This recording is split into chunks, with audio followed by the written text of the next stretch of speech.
Mūsų poliravimo mokymai įpusėjo ir pirma diena praėjo puikiai, praėjom visą teoriją. Šiandien prasidėjo praktiniai darbai, išbandėm ant atskirų elementų, ant atskirų detalių. Pabandėm kelių gamintojų pastas, padukus, kelių gamintojų pabandėm poliravimo įrankius.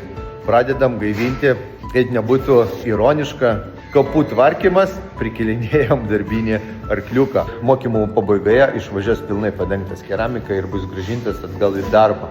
Kol kas visi mokiniai darbštus, šiuo metu maskuojam, apklijuojam tas elementus, kurių negalima sugadinti arba apteršti.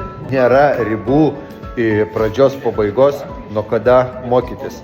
Mūsų mokinių grupė surinkta pakankamai skirtingo amžiaus, kad nėra tikrai mokymų pradžios, mokymų pabaigos, kada nori, kada įsivaizduoji, kada tau reikia, tada ir investuoji į save. Žinoma, nustebino tas vaikas atėjęs pas mus, tai priežastis labai paprasta. Kiek galima sėdėti prie kompo? Įsigyk specialybę dar būdamas nepilnametis. Pasirink save gyvenime.